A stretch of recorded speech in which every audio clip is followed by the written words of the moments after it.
BJP मुसलमानों की नफरत पर जीतती है और मुसलमानों के नाम निहाद मसीहा मुसलमानों के 90% ज़्यादा वोट हासिल करते हैं, मगर फिर भी इस ऐवान के दरवाजे नहीं खुलते मुसलमानों के लिए और सिर्फ 4% मुसलमान जीत कर आते हैं। सर 4 जून के बाद 6 मुसलमानों की मॉब लिंचिंग हुई, 11 घरों को मध्य प्रदेश में मोदी के बुलडोजर ने निस्तो-नाबूद कर दिया, हिमाचल प्रदेश में एक मुसलमान के दुकान को लूट लिया गया और हिज़्ब इख्तिलाफ की पार्टियों की तरफ से सन्नाटा है। शायद अब वक्त आ चुका है कि लफ्ज मुसलमान का नाम लेना भी अब उस पर पाबंदी आयद कर दी जाएगी। सर मैं ये बताना चाह रहा हूँ कि नरेंद्र मोदी को जो मैंडेट मिला है, एक मिनट प्रारंभिक आप लोग बैठ जाएं। माननीय सदस्य ने माननीय सदस्य ने अपने प्रारंभिक भाषण में जो शब्द प्रयोग करा है उसको ऑथेंटिकेट करा जाए।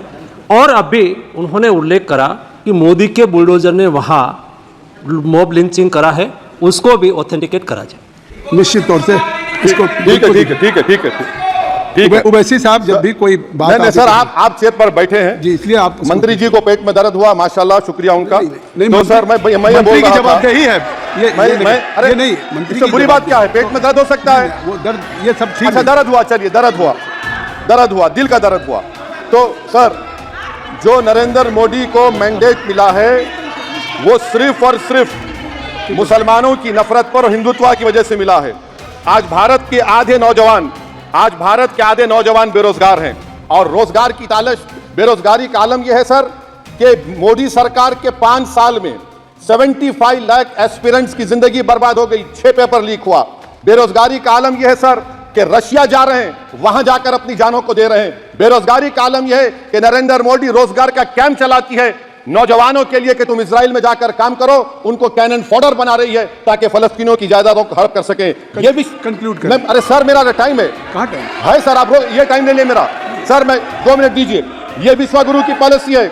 इजराइल को 27 टन हथियार जा रहा है। 9 मिलियन भारत के लोग गल्फ में काम करते हैं, क्या असर पड़ेगा? 47,000 इजरायली फलस्तीनी मार चुके हैं। क्या है हमारी पॉलिसी सर? क्यों हथियार दे रहे हैं सर? नस्लकशी हो रही है। सदर जमहूरिया के खुतबे राष्ट्रपति के सर, मैं उसी पे बोल रहा हूं सर, उसमें लिखा हुआ है फॉरेन पॉलिसी के ऊपर, आप पैराग्राफ नंबर 25 देख लीजिए। सदर जमहूरिया में सैचुरेशन अप्रोच है। क्यों नहीं मोदी सरकार माइनॉरिटीज को ग्रीन स्कॉलरशिप पर डिमांड करती है सर? उसको आपने बजट कम कर दिया।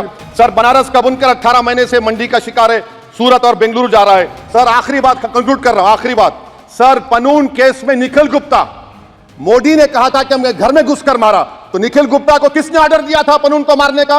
अगर नहीं दिया तो उसको बचाइए, और अगर दिया नहीं तो फिर उस पर पीएमएलए क्यों नहीं लगाकर? सर समाप्त करो, कमेटी बनाई आपने, उसका क्या हुआ? सर हम एससीओ को नहीं जा रहे हैं। सर मैं आपको बता रहा हूं कि मैं अपनी इस तकरीर को टीपू सुल्तान की नजर, सुनिए सर, अब हो गया खत्म कर रहा हूं सर। मैं अपनी तकरीर को टीपू सुल्तान की नजर कर रहा हूं। ये टीपू सुल्तान की फोटो है, क्या आप इससे भी नफरत करेंगे? सर ये संविधान में टीपू सुल्तान की फोटो है जिस पर वल्लभ भाई पटेल ने साइन किया, श्यामा प्रसाद मुखर्जी ने साइन किया। ये आपकी नफरत है सर। आखिर में मैं अपनी बात को खत्म कर रहा हूं इस शेर पर कि क्या दिन दिखा रही है सियासत की धूप छांव, जो कल सपूत थे वो कपूतों में आ गए थे, इस कदर अजीम के पैरों में ताज थे, इतने हुए जलील के जूतों में आ गए।